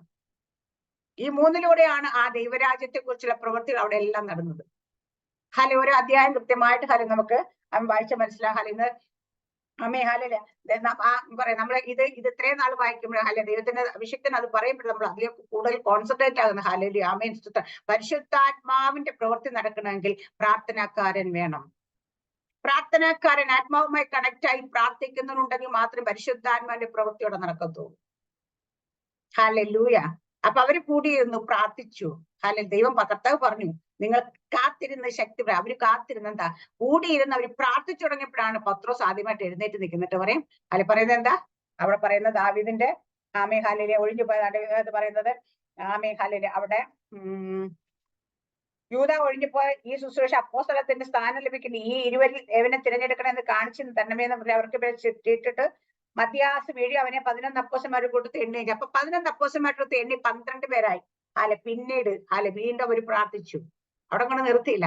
അപ്പോഴാണ് ഗോത്ര സംഘീകത്തിൽ 12 പേര് തികഞ്ഞപ്പോൾ പെന്തക്കോസ്ത് നാൾ വന്നപ്പോൾ മാളികമുറി കൂട്ടിയിരുന്നവർ പിറന്നിരിക്കുന്ന പോലെ പരിശുദ്ധാത്മ ഇറങ്ങിക്കഴിഞ്ഞപ്പോ വീണ്ടും പത്രോസ് എഴുന്നേറ്റ് നിന്ന് അവരുടെ. പത്രോസ് അപ്പൊ 11 പേരോട് കൂടെ എഴുന്നേറ്റ് നിന്ന്. ആദ്യം പത്രോസ് ഒറ്റയ്ക്ക് എഴുന്നേറ്റ് നിന്ന്, രണ്ടാമത് എഴുന്നേറ്റ് പത്രോസ് 11 പേരോട് കൂടെ എഴുന്നേറ്റ് നിന്ന് പത്രോസ് സംസാരിക്കാൻ തുടങ്ങി. അവിടെ ദൈവരാജ്യത്തിന് അവര് പറഞ്ഞത് അക്ഷരാർത്ഥത്തിൽ പ്രവൃത്തിയിലൂടെ വെളിപ്പെടാൻ തുടങ്ങി. അത്ര നാൾ ഇവർക്ക് കേട്ടുകേൾവി. അതിനു മുമ്പ് അവര് രോഗികളെ സൗഖ്യമാക്കിയിട്ടുണ്ട്, ഭൂതങ്ങൾ പുറത്തായിട്ടുണ്ട്. പക്ഷെ അവർക്കൊന്നും അവിടെ സാക്ഷിയാകാൻ കഴിഞ്ഞില്ല. അവിടേക്ക് അവര് പിറുപിറുത്ത് പ്രാഗി തള്ളിപ്പറഞ്ഞു പല്ലവും വള്ളവും വലയെടുത്തുകൊണ്ട് പോയി. ഇതെല്ലാം സംഭവിച്ചെങ്കിലും ഇവിടെ അവര് ദൈവത്തിന് സാക്ഷിയായിട്ട് എഴുന്നേറ്റ് നിൽക്കാൻ തുടങ്ങി. അവിടെ പത്രോസ് ധൈര്യത്തോടെ അവൻ്റെത് പിറുപിറുക്കെ തള്ളിപ്പറയുന്ന പ്രാഗി ആണയിടുകയും ചെയ്ത പത്രോസ് ഇവിടെ ധൈര്യത്തോടെ അവരുടെ ഇടയിൽ അങ്ങോട്ട് എഴുന്നേറ്റ് ഇത് കള്ളു കുടിച്ച് മത്തായരായതൊന്നും അല്ല. ഇത് കണ്ടിട്ടില്ലേ യോവേൽ പ്രവാചകന്റെ പുസ്തകത്തിൽ ഇല്ലേ? ഇതാണ് ഇവിടെ സംഭവിക്കുന്നതെന്നും പറഞ്ഞുകൊണ്ട് ആമേൻ പറയാൻ തുടങ്ങി. 3000 പേര് ഒറ്റയടിക്ക് നേടിയെടുത്ത്. അതാണ് സാക്ഷിയാകാന്ന് വെച്ച് തന്നെ. നമ്മൾ എവിടെയെങ്കിലും ഒക്കെ ദൈവത്തിന്റെ സാക്ഷികളാകണമെന്ന് ദൈവം കണ്ടിട്ടുണ്ടെങ്കിൽ നമ്മുടെയൊക്കെ ജീവിതത്തിൽ ഇതുപോലെ പത്രോസിന്റെ ജീവിതത്തിൽ, യോഹന്നാന്റെ ജീവിതത്തിൽ ഏലിയാവിന്റെ ജീവിതത്തിലൊക്കെ കടന്നു വന്ന പോലെ നമ്മളെ ക്ഷീണിപ്പിച്ചു ഒതുക്കി കളയുന്ന മണ്ഡലങ്ങൾ നമുക്ക് ചുറ്റുമുണ്ട്. അതില്ലാന്നൊന്നും വിചാരിക്കില്ല, അത് ഇന്നും ഉണ്ട്. അപ്പൊ നമ്മളെ പലപ്പോഴും എന്നിട്ട് നമ്മുടെ അതുപോലെ ഇന്ന് മത്തായിയുടെ സുവിശേഷം നമ്മൾ വായിച്ചതുപോലെ നീ എന്താ ദൈവത്തിന്റെ മകളാന്നല്ലേ പറഞ്ഞത്, എന്താ ഒന്നും സംഭവിക്കാത്ത, എന്താ നിന്റെ ജീവിതം മാറാത്ത, എന്താ നീ പ്രാർത്ഥിച്ചിട്ട് നിനക്ക് നിന്റെ കാര്യത്തിൽ മാറ്റം വരുത്ത, നീ എല്ലാവരെയും രക്ഷിക്കാൻ പോലെ എല്ലാവർക്കും വേണ്ടി പ്രാർത്ഥിക്കാൻ നടക്കുക, എന്നിട്ട് സ്വന്തം കാര്യത്തിൽ നിന്ന് പ്രാർത്ഥിച്ചെന്ന് പുറത്തു വന്ന് നോക്കിക്കേ, സ്വന്തം കാര്യത്തിൽ വിടുതൽ കാണട്ടെ. ഇതൊക്കെ നമ്മളോട് ചുറ്റുപാടെന്ന് പറയാറുണ്ട്. ഇന്നിപ്പോ നമ്മുടെ കുടുംബത്തോലൊക്കെ ഉള്ളവരോട് രക്ഷയുടെ കാര്യം പറഞ്ഞപ്പോ ആദ്യം നിന്റെ ജീവിതം നന്നാകും. അവരൊക്കെ നോക്കുമ്പോ ഭൗതിക മണ്ഡലത്തിൽ നമ്മൾ പലതും നമുക്ക് ഇന്ന് അവരുടെയൊക്കെ ജീവിതത്തിൽ ഉള്ള അത്രയും പോലും സമ്പന്നത നമ്മുടെ ജീവിതത്തിൽ ഇല്ല. അപ്പൊ അവിടെയൊക്കെ പറയുന്ന വാക്കുകൾ ഇതൊക്കെയാണ്. അതൊക്കെ എന്തുകൊണ്ട് പറയുന്നു നമ്മൾ തിരിച്ചറിയണം. ഇന്നാണ് എനിക്കത് മനസ്സിലാകട്ടെ. ദൈവത്തിന്റെ ആത്മ ഉച്ചയ്ക്കിനോട് സംസാരിച്ച് മനസ്സിലായി. ഇതൊക്കെ നിന്റെ ചുറ്റും നിന്നിട്ട് ഇതൊക്കെ പറയുക ഇതൊക്കെ ചോദിക്കുകയൊക്കെ ചെയ്യുമ്പോ എന്തിനാന്ന് വെച്ചാൽ നിന്നെ കൊണ്ട് മിണ്ടിക്കണം. നിന്റെ നാവ് കൊണ്ട് നിന്നെ കൊണ്ട് സംസാരിപ്പിക്കണം. ഇത് സംസാരിച്ചു കഴിഞ്ഞാൽ മാത്രമേ നിന്നെ ഒന്നുകൂടെ താഴേക്ക് വലിക്കാൻ പറ്റത്തുള്ളൂ. ഇതിനു വേണ്ടി ഇത് പറയുന്നത്. പൈശാചിക മണ്ഡലത്തിന് ജയിക്കാൻ വേണ്ടി അവിടെയൊക്കെ പിശാചിന്റെ അവസാനത്തെ അടവായിരുന്നു. കർത്താവ് യേശുക്രിസ്തു ക്രൂശിന്മേൽ കയറുമെന്ന് മനസ്സിലായോ, മരണത്തിന് ഏൽപ്പിച്ചു കൊടുക്കുമെന്ന് മനസ്സിലായപ്പോ തന്നെ പിശാചിന്റെ എന്താ പറയാ അവന്റെ സകല കൺട്രോളും പോയി. അത് കഴിയുമ്പോ ക്രൂശിൽ കിടക്കുമ്പം എങ്ങനെയും ഒന്ന് സംസാരിപ്പിക്കണം, എങ്ങനെയും ഒന്ന് താഴെ ഇറക്കാൻ പറ്റുമോ എന്ന് അറിയാൻ വേണ്ടിയിട്ട് അവസാന തന്ത്രമാണ് ഇറക്കുക. പക്ഷെ കർത്താവിന് ആ തന്ത്രം അറിയാവുന്നൊരു കർത്താവ് തന്നെ ജയിച്ചു. അല്ലെങ്കിൽ നമുക്കിന്ന് പലപ്പോഴും ആ തന്ത്രം അറിയാത്ത നമ്മൾ അതിനകത്ത് വീണു പോകുന്നു, ഇല്ലേ? അവന്റെ തന്ത്രം അതുകൊണ്ടാ പറഞ്ഞേ, നിങ്ങൾ അവന്റെ തന്ത്രങ്ങളെ അറിയാത്ത അല്ലല്ലോ. ഹാലയിൽ നമുക്ക് അറിയാവുന്നൊക്കെ പറഞ്ഞ് വിചാരമൊക്കെ ഉണ്ട്, പലപ്പോഴും ആ തന്ത്രത്തിൽ നമ്മൾ വീണു. നമ്മള് ആ പറയുന്നവരോട് പ്രതികരിക്കത്തില്ല. അവിടെയൊക്കെ പറഞ്ഞു ഞങ്ങൾ ജയിച്ചല്ലോ, ഞങ്ങൾ അവരോടൊന്നും മിണ്ടിയില്ലല്ലോ, ഞങ്ങൾ അവരോട് ചിരിച്ചിട്ടേക്ക് പോകുന്നില്ല, ഞങ്ങളൊന്നും പറഞ്ഞില്ല. പക്ഷെ അവിടെ പറഞ്ഞില്ല. പക്ഷെ ഇവിടെ വന്ന് നമ്മൾ പറയും. ഇവിടെ വന്ന് നമ്മൾ പറയുന്ന ആരോടാ? കർത്താവിനോടാ പറയുന്നത്. കേൾക്കുന്ന ആരാ? പിശാചാ കേൾക്കുന്നത്. ഹാലേലിയ. അപ്പൊ അവൻ പറയാ ഞാൻ ജയിച്ചു, അവളുടെ വായ തുറന്നു കേട്ടോ, അവൾ എന്തൊക്കെയോ പറഞ്ഞു. ഹാലേലിയ. വഴക്കുണ്ടാക്കി, അല്ലെങ്കിൽ സ്വന്തമായിട്ട് ശമിച്ച്, അല്ലെങ്കിൽ സ്വന്തമായിട്ടിരുന്ന് ഹാലേലിയ ആമ ഇതുപോലൊക്കെ പറഞ്ഞല്ലോ, അവളുടെ വായ ഇത് മാത്രം ഇത്രയും മതി, ഞാൻ ജയിച്ചു എന്ന് പറയാം. അല്ലെ? അപ്പൊ നമ്മള് പലപ്പോഴും പരാജയത്തിൽ നിന്ന് പരാജയത്തിലേക്ക് പോകുന്ന കാര്യം നമ്മളെ കൊണ്ട് തന്നെ ഹാലേലിയ, നമ്മുടെ പരാജയത്തിലേക്കുള്ള വഴി അവൻ ഹാലേലിയ തുറപ്പിക്കും. ഹാലേലിയ. അപ്പൊ ഇത് നമ്മൾ തിരിച്ചറിയണം.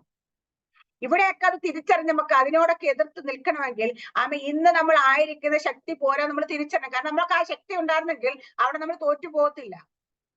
അപ്പൊ നമ്മൾ ഓരോന്നും നമ്മുടെ വിചാരം നമ്മൾ ആത്മശക്തിയൊക്കെ കൊണ്ട് ആ നല്ല ശക്തിയൊക്കെ കിട്ടിയിട്ടുണ്ടായിട്ട് നമുക്ക് ഇതൊക്കെ മതി. പക്ഷെ ഇത് മതിയെങ്കിൽ നമ്മൾ അവിടെ പരാജയപ്പെടത്തില്ല. ഹാലേ. ഇത് പോരാത്തത് കൊണ്ട് പലപ്പോഴും നമ്മൾ പരാജയപ്പെടുന്ന. ഹല്ലേലൂയ. കാരണം നമ്മൾ അവിടെ പ്രതികരിച്ചു പോകുന്നു. ഹല്ലേലൂയ. അപ്പൊ പക്ഷെ ദൈവത്തിന് നമ്മളുടെ സ്നേഹം ഭയങ്കര കേട്ടോ. അപ്പൊ നമ്മൾ അങ്ങനെ അവസ്ഥയിലേക്ക് ഇങ്ങനെ വന്നു കഴിഞ്ഞ ഉടനെ ദൈവം എന്താന്ന് വെച്ചാൽ നമ്മളെ ഉറപ്പിക്കാനായിട്ട് ആരോടെങ്കിലും ഒക്കെ സംസാരിക്കില്ലെങ്കിൽ അതും പോരാന്ന് വിചാരിക്കുമ്പോൾ നമ്മൾ വീടിനകത്ത് പോകണ്ടെന്ന് വിചാരിച്ചിരുന്നാലും സമയമാകുമ്പോ ആരെങ്കിലും കൊണ്ട് വിളിച്ച് പൊക്കിയെടുത്ത് നമ്മളെ കൊണ്ട് അവിടെ കൊണ്ട് ഇരുത്ത്. ഹാലേ. കാരണം നമ്മൾ അത് ഇരുന്ന് പ്രാപിച്ച് മതിയാകത്ത് ദൈവത്തിന് അറിയാം. ഇത് കിട്ടിയാലേ ഇപ്പൊ ശരിയാകത്തുള്ളൂ. അല്ലെ ഇല്ലെങ്കിൽ നമുക്ക് ഹാലില്ല. സാധാരണ ഉള്ളതൊക്കെ കേട്ടാ ഇത് പോരാ, ഇവളെ ഒന്ന് പുറത്തു കൊണ്ടുവന്ന് ഇത്രയും പോരാ, ഇതിന്റെയൊക്കെ ഹയർ നിലം ഒന്ന് കയറിയാൽ ഇവളൊന്ന് ഇച്ചിരിയെങ്കിലും ഒന്ന് സമാധാനപ്പെടത്തുള്ളൂ എന്ന് മനസ്സിലാക്കി കഴിഞ്ഞാൽ അതിലേക്ക് ദൈവം നമ്മൾ കൊണ്ടുപോയിക്കണം. അതാ ദൈവത്തിന്റെ സ്നേഹം. നമ്മളെ മനസ്സിൽ പോലും വിചാരിക്കണ്ട ഇന്ന് പോകുന്നുണ്ടോ, അല്ലെങ്കിൽ ഇന്ന് വേറൊരു കാര്യത്തിൽ പോ, അല്ലെങ്കിൽ മീറ്റിങ്ങിന് പോകണോ, അല്ലെങ്കിൽ ഇന്നതുപോലെ അറ്റൻഡ് ചെയ്യണം, ഒന്നും വിചാരിക്കണ്ട. പക്ഷെ അല്ലെ വിചാരിക്കാതിരിക്കുന്ന സമയത്ത് പോലും ദൈവം നമ്മളെ ഒക്കെയെടുത്തുകൊണ്ട് നമ്മളെ ഇരുത്തുക. കാരണം വെച്ചാൽ നമുക്ക് സാധാരണ അപ്പം കിട്ടിയ പോരാ. സാധാരണ ഒരു അപ്പം, സാധാരണ വചനം പോരാ നമുക്ക്. ആ കനലിൽ ചുട്ടത് തന്നെ നമുക്ക് ലഭിക്കണം. കനലിൽ ചുട്ടത് കിട്ടിയാൽ മാത്രമേ തളർന്നു പോയ ഒരു അഭിഷേകത്തിൽ ഇരുന്ന അത്രത്തോളം അഭിഷേകത്തിൽ ജ്വലിച്ചിരുന്ന ഒരാൾ തളർന്നു പോയി അവരെ പുറത്തു കൊണ്ടുവരണമെങ്കിൽ അതിന് കനലിൽ ചുട്ടത് തന്നെ കൊടുക്കണം. ഹല്ലേലൂയ. അപ്പൊ ഇന്നത്തെ ദിവസം ഹല്ലേലൂയ ഈ ഒരു റെവലേഷൻ എല്ലാവരും ഉള്ളത്തിൽ കയറണം. ഞാനിപ്പോ ഇവിടെ വന്നിരുന്നിട്ട് മോളോട് പറയാന്ന്, നമ്മൾ ഇന്ന് അവിടെ ചെന്നപ്പോ നമുക്ക് കിട്ടിയത് എന്താണെന്നറിയോ? കാരണം എനിക്ക് കിട്ടിയ റെവലേഷൻ ഷെയർ ചെയ്യണം. ഞാൻ ആദ്യം അവളോടാ പറഞ്ഞത്. ഹാലേലിയ. കാരണം നമുക്ക് ഇന്ന് കിട്ടിയത് എന്താന്ന് വെച്ചാൽ കനലിൽ ചുട്ടപ്പ ഇന്ന് കിട്ടിയത്. ഹാലേലിയ. അപ്പൊ അവര് എന്താ ഹാലേലിയ. ഞാൻ പറഞ്ഞ ഈ റെവലേഷൻ ദൈവം നിന്നോട് ഇടപെട്ട. ഹാലേലിയ. കാരണം സാധാരണ കൊടുത്തു കഴിഞ്ഞാൽ ആ ദീർഘദൂരം പോകാൻ കഴിയത്തില്ല അവർക്ക്. ഇനി കിടക്കുന്ന ഉത്തരവാദിത്തങ്ങൾ എന്താ? അടുത്ത പ്രവാചകനെ അഭിഷേകിച്ചിടണം, രാജാക്കന്മാരെ അഭിഷേകിക്കണം, അങ്ങനെ പലതും ചെയ്യണം. അതുപോലെ പത്രോസിന്റെ മേൽ കൊടുക്കുന്ന ഉത്തരവാദിത്തം എന്താ വെച്ചാൽ സഭ ആദ്യത്തെ അപ്പോസ്തലനായി സ്വർഗരാജ്യത്തിന്റെ താക്കോൽ ദൈവം ഏൽപ്പിച്ചതാണ് പത്രോസിന്റെ. ആ പത്രോസ് തളർന്നു പോയ സാധാരണ അപ്പം കൊടുത്ത പത്രോസിന് മടക്കി കൊണ്ടുവരാൻ പറ്റത്തില്ല. അതുകൊണ്ട് യേശു കർത്താവ് തന്നെ ചെന്ന് തീയിൽ ചുട്ടെടുത്ത അപ്പവും മീനും തന്നെ കൊടുത്ത് പത്രോസിനെ മടക്കി കൊണ്ടുവന്ന്. ഹാലയിലെ. കാരണം ചെയ്യാനുള്ള ഉത്തരവാദിത്വം വലുതാണ്. നമ്മുടെ മേൽ കിടക്കുന്ന ഉത്തരവാദിത്വം എത്രത്തോളം വലുതാണ്. നമുക്ക് ദൈവം ഏൽപ്പിച്ചിട്ട് ശുശ്രൂഷ എത്രത്തോളം വലുതാണ്. അതനുസരിച്ചായിരിക്കും നമുക്ക് എന്താ വേണമെന്ന് ദൈവം തീരുമാനിക്കുന്നത്. എന്താ നമുക്ക് വേണ്ടത് അതാണ് ദൈവം നമുക്ക് നൽകി തരുന്നത്. ഹാലലുയ. നമ്മുടെയൊക്കെ ജീവിതത്തെ ഹാലലിയ. ഇതിൽ എനിക്കറിയാം പലരും തളർന്നു, പലരും ഉണ്ട് ഇതിനകത്ത്. നിരാശയിലേക്ക് വീണുപോയ ആൾക്കാരുണ്ട്. വീണ്ടും തിരിച്ചു എത്രയൊക്കെ ശ്രമിച്ചിട്ടും കയറാൻ കഴിയാതിരിക്കുന്ന പലരും ഉണ്ട് ഇതിനകത്ത്. പക്ഷെ അത് എന്തുകൊണ്ടാന്ന് വെച്ചാൽ അവർക്ക് ഈ അപ്പം പോരാ. ഇപ്പൊ കിട്ടുന്ന അപ്പം പോരാ. അവരെ ഒന്ന് മടക്കി കൊണ്ടുവരണമെങ്കിൽ ആ പഴയ അഭിഷേകത്തിന്റെ തലത്തിലേക്ക് അവരെ ഒന്ന് കൈപിടിച്ച് എഴുന്നേൽപ്പിക്കണമെങ്കിൽ അവർക്ക് തീയിൽ ചുട്ടത് തന്നെ കൊടുക്കണം. പരിശുദ്ധാത്മന്റെ അഗ്നിക്കുള്ളിലേക്കുള്ള പുറത്തു വരുന്ന വചനം തന്നെ അവർ കേൾക്കേണ്ടതുണ്ട്. ഹല്ലേലൂയ. അവർക്കത് പ്രാപിക്കേണ്ടതുണ്ട്. കാരണം എന്താ വെച്ചാൽ ദൈവത്തിന്റെ നമ്മൾ ഓരോരുത്തരെയും കണ്ടിരിക്കുന്നത് നമ്മുടെ ജീവിതത്തിൽ എഴുന്നേൽക്കുക എന്ന് മാത്രമല്ല, അനേകരെ എഴുന്നേൽപ്പിക്കാൻ കൂടി ദൈവം നമ്മൾ ആക്കി വെച്ചിരിക്കുന്നു. അപ്പൊ അനേകരെ എഴുന്നേൽപ്പിക്കണമെങ്കിൽ ഹല്ലേലൂയ ഈ ശക്തിയൊന്നും പോരാ കേട്ടോ. ഞാൻ കഴിഞ്ഞ ദിവസം പറഞ്ഞ പോലെ നമ്മൾ നിറഞ്ഞ് കവിഞ്ഞ് ഒഴുകുന്ന ഒരു ഒഴുക്കുണ്ടെങ്കിൽ മാത്രമേ മറ്റുള്ളവർക്ക് പകരാൻ പറ്റത്തുള്ളൂ. നമുക്ക് തന്നെ തികയാത്ത അവസ്ഥയിൽ നമുക്ക് എങ്ങനെ പകരാൻ കഴിയുന്നത്? അതിൽ നമ്മൾ നിറഞ്ഞു കവിഞ്ഞ് ഒഴുകുന്ന എന്തെങ്കിലും എടുത്ത് അവർക്ക് പകർന്നാൽ പോരാ, അത് തീ തന്നെ ആയിരിക്കണം. തീ പോലെ ഹാലയില്ല, അമ്മ കെടാത്ത ഹാലയില്ല. അതുപോലെ അഭിഷേകത്തിന്റെ തലമായിരിക്കണം നമ്മൾ ഒരാൾ എഴുന്നേൽപ്പിച്ച് അവയ്ക്ക് പകർന്നു കൊടുക്കണ്ടേ. ഹാലയിലെ അവരെ കുറിച്ച് ദൈവത്തിന്റെ വിളി എന്താണ്, തെരഞ്ഞെടുപ്പ് എന്താണ്, അതനുസരിച്ചുള്ള ആത്മ പകർച്ച തന്നെയാണ് നടക്കേണ്ടത്. അപ്പൊ നമ്മളെ അയക്കുന്നത് ഏതെങ്കിലും ഒരാളെ വിശ്വാസം ജനിപ്പിച്ചാൽ മതി എന്നുള്ളൊരു ആ ഉദ്ദേശത്തോടു കൂടി ആയിരിക്കത്തില്ല കർത്താവ് നമ്മളെ കണ്ടിരിക്കുന്ന ഹാലയില് അവൻ ചിലതിനെയൊക്കെ സെലക്റ്റീവായി ചിലതിനെയൊക്കെ ഒന്ന് പിക്ക് ചെയ്യാൻ വേണ്ടിട്ട് ഏലിയാവിനെ അയച്ചിട്ട് ദൈവം അഭിഷേകം ചെയ്യിച്ചെടുത്ത ഏലീശ ഏലിയാവിനെ കാട്ടി ഇരട്ടി പങ്ക് വഹിക്കാനുള്ളവനായിരുന്നു. ആ ഏലിയാവ് അവിടേക്ക് പുറപ്പെടണമെങ്കിൽ ഹാലേലിയ സാധാരണ അപ്പം കൊടുത്ത് വിട്ടാ പോരാ, ദൂതന്റെ കയ്യിൽ കൊടുത്തു വിടുക എന്ന്. അത് ആ കനലിൽ ചുട്ടെടുത്തത് അമ്മ സ്വർഗത്തിലെ ദൂതൻ വന്നപ്പോ ആ സ്വർഗത്തിൽ നിന്ന് തന്നെയായിരിക്കും അത് വന്നതെന്ന് ഞാൻ വിശ്വസിക്കുന്നത്. കാരണം അമ്മ സാധാരണ ഉള്ളത് പോരാ. കാരണം ഇനി പോയിട്ട് അടുത്തൊരാൾ ഇപ്പൊ എഴുന്നേൽപ്പിക്കാനുള്ള പ്രവാചകൻ ഏലിയാവിനെ പോലെയല്ല, ഏലിയാവിന്റെ ഇരട്ടി പങ്ക് അഭിഷേകം ക്യാരി ചെയ്യേണ്ട ഒരാളാണ്. അപ്പൊ നമ്മളിലൂടെ എഴുന്നേൽക്കേണ്ടുന്നത് ഒരു സാധാരണ, നമ്മളിലൂടെ എഴുന്നേൽക്കുന്ന ചില റോയൽ അനോയിന്റിങ്ങുകൾ ചിലരെയൊക്കെയാണ് നമ്മൾക്ക് എഴുന്നേൽപ്പിക്കാനുള്ളതെങ്കിൽ നമ്മുടെ മേൽ ഈ അഭിഷേകം പോരാ, ഈ തലത്ത് നമ്മൾ നിന്നാ പോരാ, ഈ മന്ന നമുക്ക് പോരാ ഹാലില്, ഈ വചനം നമ്മൾ കൊടുത്താൽ പോരാ ഹാലില്. അവർക്ക് കൊടുക്കുന്ന പരിശുദ്ധാത്മാരുടെ തീ തന്നെ ആയിരിക്കണം. അഗ്നിയാൽ അവരെ ചുട്ടെടുത്ത് അവർക്ക് കൊടുക്കുകയും അഗ്നിയുടെ പകർച്ച അവരിലേക്ക് പകരുകയും വേണം നമ്മൾ അതിനുവേണ്ടി നമ്മൾ ആക്കി വെക്കുക. നമ്മൾ അതുപോലെ ഒരു തലത്തിൽ നമ്മൾ ആയിത്തീരണം. അപ്പൊ ഇന്ന് ക്ഷീണിച്ചിരിക്കുന്ന ആരെങ്കിലും എന്റെ ശബ്ദം കേൾക്കുന്നെങ്കിൽ ഹാലേലിയ, നിങ്ങൾ ഈ ദിവസങ്ങളിൽ ക്ഷീണിക്കേണ്ട. കാരണം കർത്താവ് ദൈവം നമുക്ക് എന്താന്ന് വെച്ചാൽ ഹാലേലിയ നമുക്ക് കനലിൽ ചുട്ട അപ്പം പോലെ പരിശുദ്ധാത്മ ശക്തിയാൽ ഹാലേലിയ ദൈവത്തിന്റെ വചനം നമ്മളിലേക്ക് തരുമ്പോൾ നമ്മൾ അത് റിസീവ് ചെയ്താൽ മാത്രം മതി ഹാലേലിയ. നമ്മൾ അത് ഇരിക്കുന്നിടത്ത് അത് ശരീരത്തിൽ നമ്മൾ അനുഭവിച്ചറിയുന്ന രീതി അത് നമ്മൾ പ്രാപിച്ചെടുക്കുമ്പോൾ അത് പരിശുദ്ധാത്മാ നമ്മളിലൂടെ പ്രവർത്തിക്കണമെങ്കിൽ പരിശുദ്ധാത്മ ശബ്ദം നമ്മൾ കണക്ട് ആയി നമ്മൾ പ്രാർത്ഥിക്കണം. നമ്മുടെ പ്രാർത്ഥനാ മനുഷ്യൻ ഉണരണം. പ്രാർത്ഥനാ മനുഷ്യൻ ഞാൻ പറയും സാധാരണ പ്രാർത്ഥനാ മനുഷ്യനല്ല, വെളിപ്പാടുകൾ കയറി പ്രാർത്ഥിക്കുന്ന പ്രാർത്ഥനാ മനുഷ്യൻ. ആത്മമണ്ഡലത്തിൽ കയറി പ്രാർത്ഥിക്കുന്ന പ്രാർത്ഥനാ മനുഷ്യൻ. ആത്മമണ്ഡലത്തിൽ യുദ്ധം ചെയ്യാൻ പ്രാപ്തിയുള്ള പ്രാർത്ഥനാ മനുഷ്യൻ, കരുത്തനായ പ്രാർത്ഥനാ മനുഷ്യൻ. ആ പ്രാർത്ഥനാ മനുഷ്യൻ ഈ ലോകത്തിന്റെ ചിന്തകൾ ഒന്നും ആ പ്രാർത്ഥനാ മനുഷ്യൻ തളർത്തിക്കളയാൻ പറ്റത്തില്ല. ആ പ്രാർത്ഥനാ മനുഷ്യൻ ഒരിക്കലും ജൽപ്പനങ്ങളാൽ സമയം സമയത്തെ പാഴാക്കി കളയത്തില്ല. അവന്റെ പ്രാർത്ഥനകൾ എപ്പോഴും പൈശാചി മണ്ഡലം വിറയ്ക്കുന്ന പ്രാർത്ഥനയായിരിക്കും. നമ്മൾ സാധാരണ ഇത് പ്രാർത്ഥിക്കുന്ന പ്രാർത്ഥന ഒന്നും കേട്ട പിശാചി വരക്കത്തില്ല. പക്ഷെ നമ്മൾ ആത്മാവിൽ ആത്മമണ്ഡലത്തിൽ ഒന്ന് കയറി പ്രാർത്ഥിക്കുന്ന പ്രാർത്ഥന പ്രാർത്ഥിച്ചു നോക്കിയേ, നമ്മളുടെ ചുറ്റും പൈശാചി മണ്ഡലം വിറയ്ക്കുമെന്ന് മാത്രമല്ല അത് നിർത്താൻ വേണ്ടി അവൻ കഴിയുന്ന പരിപാടി എല്ലാം നോക്കും പുറത്തു നിന്നുണ്ട്. പക്ഷെ നമ്മൾ ആ പ്രാർത്ഥനയിൽ ഒന്ന് കണ്ടിന്യൂ ചെയ്ത് കഴിഞ്ഞാൽ നമ്മുടെ ഏഴ് അയലത്ത് വരെ അവന് പറ്റത്തില്ല. ദേശത്തിൽ ഇന്ന് രാവിലെ പ്രാർത്ഥിച്ചപ്പോ കണ്ട ജോലി കരുനാപ്പള്ളി ജോലി അന്യ പ്രാർത്ഥന കണ്ട ദേശത്തിന്റെ തലമുറയ്ക്കായിട്ട് വിടുതലിനായിട്ട് ദൈവം കരുതിയ അതിനെ വിഴുങ്ങിക്കളഞ്ഞ ചില പൈശാചിക മണ്ഡലങ്ങൾ വിഴുങ്ങി അതിന്റെ വയറ് വീർത്ത് നിൽക്കുന്ന ചില പൈശാചിക മണ്ഡലങ്ങൾ നിങ്ങളുടെ ദേശത്തുണ്ട്. അതുകൊണ്ട് തന്നെ ആ ദേശത്ത് ഒരു ഉണർവ് വ്യാപരിക്കാത്ത, ഒരു പുതിയ വിശ്വാസം വരാത്തത് നിങ്ങളുടെ സഭകളിലൊക്കെ ശൂന്യത അനുഭവപ്പെടുന്നതിന്റെ കാര്യം ശക്തികളൊക്കെ ജയിക്കണമെങ്കിൽ നിങ്ങൾക്ക് സാധാരണ പ്രാർത്ഥന പോരാ. നിങ്ങളൊക്കെ സാധാരണ പ്രാർത്ഥന സമയം സ്പെൻഡ് ചെയ്ത് പ്രാർത്ഥിക്കുന്നത്, പക്ഷെ ആ പ്രാർത്ഥനയിൽ ആ പൈശാചിക മണ്ഡലം വിറയ്ക്കത്തുമില്ല, പൈശാചിക മണ്ഡലം വിട്ടു പോകത്തുമില്ല. അതിനെയൊക്കെ ജയിക്കണമെങ്കിൽ ആത്മമണ്ഡലത്തെ കയറി പ്രാർത്ഥിക്കുന്ന പ്രാർത്ഥന പ്രാർത്ഥിക്കാൻ കഴിയണം. അതിനു വേണ്ടിയിട്ട് ഇരിക്കുന്ന ഓരോ നമ്മുടെ ഗ്രൂപ്പിൽ ഒരുപാട് ആൾക്കാരൊന്നും നമ്മുടെ ഗ്രൂപ്പിലില്ല. പക്ഷെ ഉള്ളത് ദൈവത്തിന്റെ പ്രവചനം പല സമയം കേട്ടിട്ടുണ്ട്. അതെല്ലാം ഡയമണ്ട്സ് പോലെ അത്രത്തോളം വിലമതിക്കാനാകാത്ത പ്രഷ്യസ് ആയിട്ട് വരുന്ന ആൾക്കാരെ ഇതിനകത്ത് കണക്ട് ചെയ്യുന്ന ഒത്തിരി പേരുണ്ട്. പക്ഷെ സ്ഥിരമായി നിൽക്കുന്നവരെ കുറിച്ച് പല പ്രാവശ്യം ദേവദാസന്മാർ ആലോചന. അതുപോലെ നിങ്ങൾ ഓരോരുത്തരും നിങ്ങൾ നിൽക്കുന്ന ഇടത്ത് നിങ്ങൾ നിൽക്കുന്ന ദേശത്തിൽ അവിടെ നിങ്ങൾ അനേകരെ എഴുന്നേൽപ്പിക്കാൻ കഴിയുന്നവരായിരിക്കണം. അതിനെന്താ വേണ്ടത്? നിങ്ങൾ ആദ്യം ആത്മമണ്ഡലത്തിൽ കയറി പ്രാർത്ഥിക്കാൻ കഴിയുന്ന ആ പ്രാർത്ഥനാ ജീവിതത്തിലേക്ക് ആ പ്രാർത്ഥനാ മനുഷ്യൻ നിങ്ങളുടെ ഉള്ളിൽ ഉണരണം.